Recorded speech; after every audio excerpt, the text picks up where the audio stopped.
Salut à tous les amis, c'est David Lafarge et aujourd'hui on se retrouve pour un unboxing de cartes Pokémon et de tout ça. Et non, c'était un prank, en fait c'était moi. Voilà, c'était ça mon intro.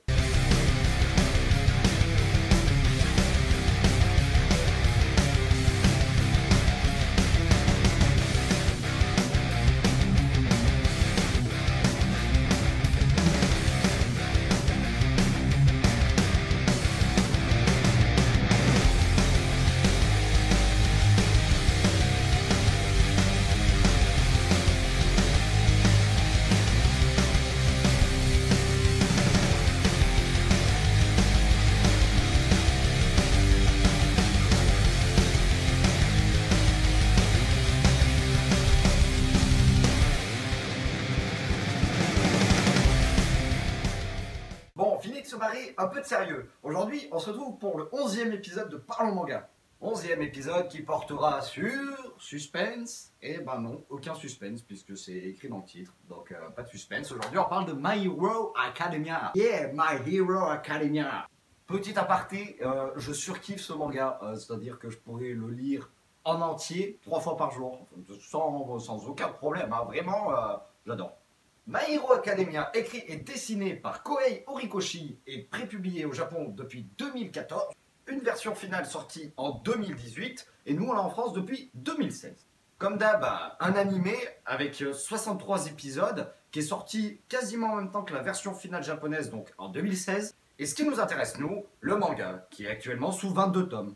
Pour My Hero Academia, l'auteur est parti dans un délire assez irréaliste finalement. Et je trouve que par rapport à l'idée de départ, il a réussi à en faire un truc génialissime. Parce que quand je dis un délire, c'est-à-dire que tous les films ou séries ou ce que vous voulez de super-héros n'ont rien à voir avec My Hero Academia. C'est que vraiment, il est arrivé et il a fait... comme ça dans les codes du super-héroïsme dans le monde. Story time before the synopsis. Tout ça pour dire qu'on va faire un petit tour d'abord sur le monde de My Hero Academia. Il faut savoir que dans My Hero Academia, 80% de la population, donc ça fait beaucoup, est dotée de pouvoirs qui sont appelés dans le manga les alters. Et j'entends par alter, je ne parle pas des trucs pour faire la muscu, c'est des pouvoirs qui leur permettent de faire des trucs de ouf. Bon, il y en a qui potentiellement peuvent avoir des alters de merde, mais sinon c'est quand même bien de pouvoir faire un truc de ouf, même si c'est un truc de merde. Bref, on s'en fout. Le synopsis. Ah, j'avais... Oh non, c'est nul. J'ai oublié d'allumer la lumière. Eh ben, tant pis, les aléas du direct. Lumière. Attention, si vous n'avez pas lu My Hero Academia, il risque d'y avoir des petits spoilers. Comme je vous l'ai dit précédemment, 80% de la population mondiale possède des super pouvoirs. Nous, on va suivre l'histoire de Izuku. Izuku, qui est un enfant, c'est un gros fanboy des super-héros. C'est-à-dire que vraiment, he dreams about super-hero every time. C'est-à-dire qu'il se lève le matin super-héros, il se couche le soir super-héros, il prend son petit-déj super-héros, il fait tout super-héros. Il souhaite intégrer la prestigieuse école des super-héros pour en devenir un. Malheureusement, Izuku n'a pas d'alter. Dans le manga, il justifie ça avec un problème de croissance osseuse ou je sais pas trop quoi, du petit doigt d'orteil. Vraiment, le mec n'a pas de super pouvoir. Parce qu'il a un os de trop au petit doigt d'orteil, des pieds, le petit orteil du pied.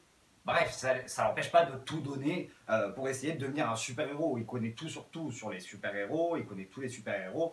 Il est principalement fan de All Might. All Might, qui n'est autre que le plus grand super-héros de la planète. All the world.